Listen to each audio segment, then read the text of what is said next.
going to play with Tom Brady at Tampa Bay.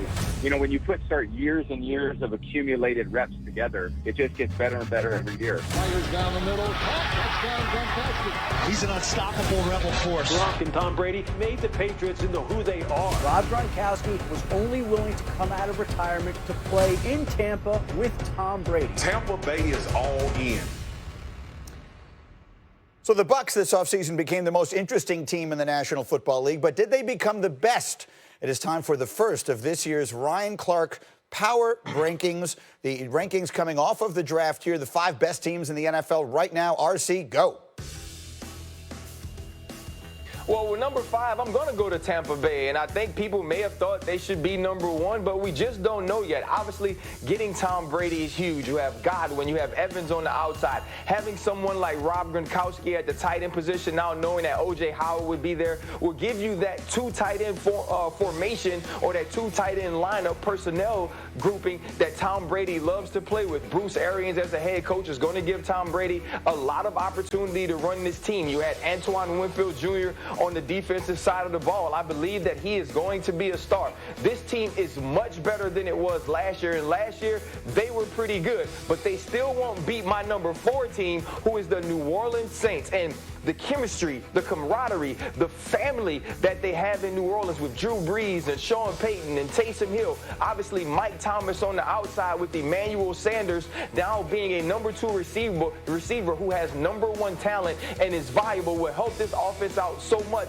Plus, you get a healthy Alvin Kamara. This defense stepped up last year. Now you add Malcolm Jenkins to that. You have DJ Swearinger. Chauncey Gardner-Johnson can now move to a true safety position in the sub package, and Demario Davis is the star. And at number 3, it's the Baltimore Ravens. Lamar Jackson, not just a tiny star, not just a superstar, but a mega star at the quarterback position. Last year's MVP with J.K. Dobbins in the backfield now. Marquise Brown, an opportunity to get healthy and be the deep threat he was early on in the season. And that defense was outstanding down the stretch last year. You re-sign Marcus Peters, Marlon Humphrey is a Pro Bowl player and the All-Pro. You also add Patrick Queen through the draft, so you understand with the way that this game is moving, you have speed on cornerback and the sideline middle linebacker like a guy like Patrick Queen. It only makes you better. And the San Francisco 49ers, they finished 2nd last year and they start 2nd for me. I don't know if John Lynch ever gets into the Hall of Fame as a player, but he is off to a Hall of Fame start as a general manager. You lose DeForest Buckner, you replace him with Javon Kinlaw, who I know a lot of people were high on in the draft this year. You lose Emmanuel Sanders, you add Brandon Ayuk, who is a player that fits what Kyle Shanahan wants to do. It shows that Kyle Shanahan and John Lynch are on the same plane and have the same vision for this team.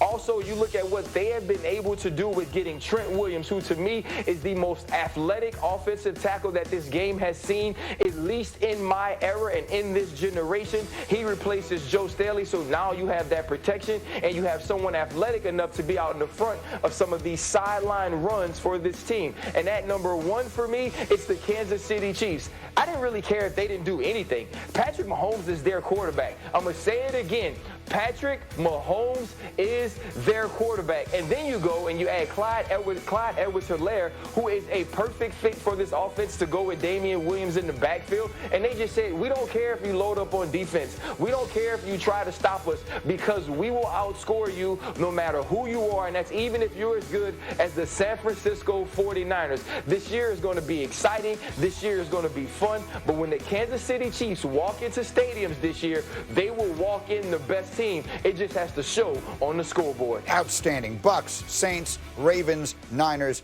and Chiefs. That's the top 5. We were going to talk about it, but while you were talking, RC, I got some breaking news, and so let's talk about it here. I think this is pretty significant.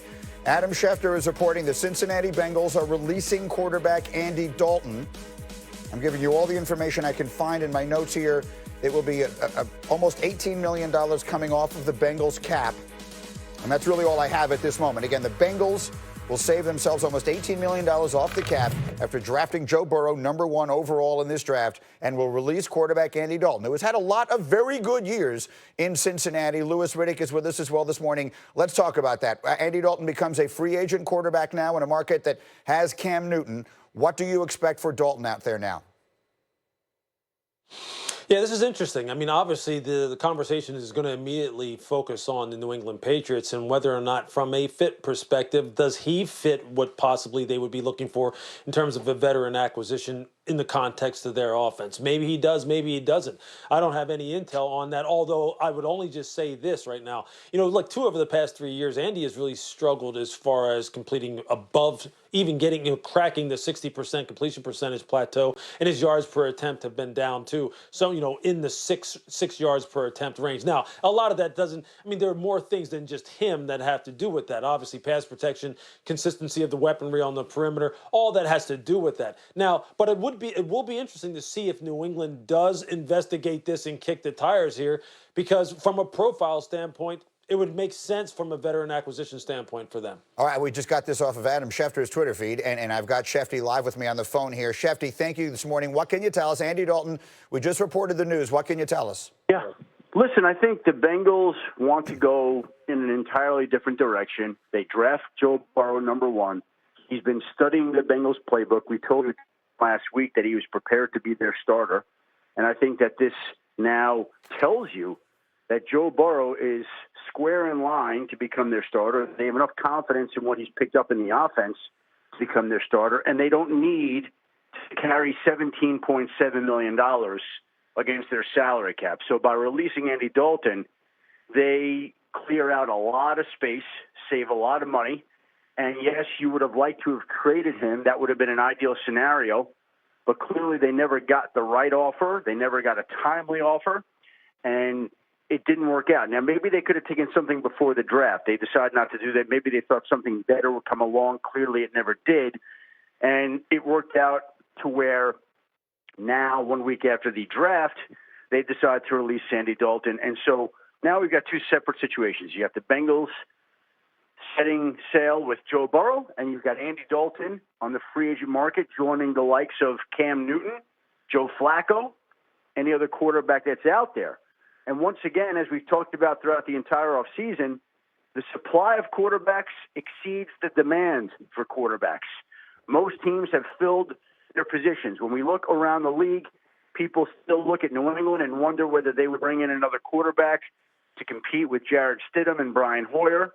People look at Jacksonville, which has Josh Dobbs as its backup quarterback to Gardner Minshew at this point in time. You look at a team like the Dallas Cowboys right now, they still don't have a viable, proven, experienced backup for Dak Prescott, who hasn't signed his franchise tag. That's another interesting spot that just sits out there at this point in time. But short of those teams, you tell me a team that has an opening, and there aren't many of them. Well, no, there isn't, but that's a good list to start with. Shefty, outstanding work, as always. Again, Adam Schefter with the report. The Bengals are releasing Andy Dalton. Do I still have Ryan Clark here? RC, let me just ask you, what is your take on Dalton? Like right now, we look at him, you look at Flacco, you look at Cam. If you're a team that needs a quarterback, how excited are you by this? Yeah.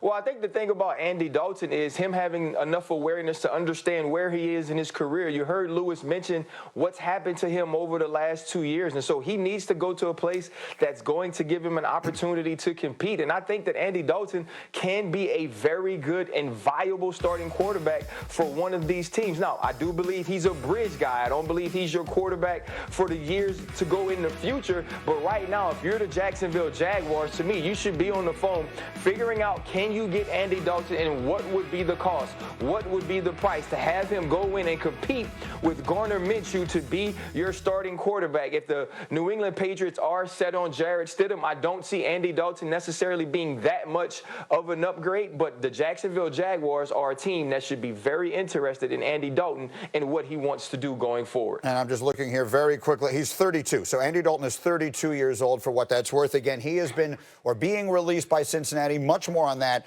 as we continue. And it's going to be a busy day here on ESPN. After we wrap up Get Up, it's time for First Take, and then that's followed by SportsCenter and NFL Live. At 3, Rachel Nichols in the Jump. Then SportsCenter at 5 with the PTI guys joining the show.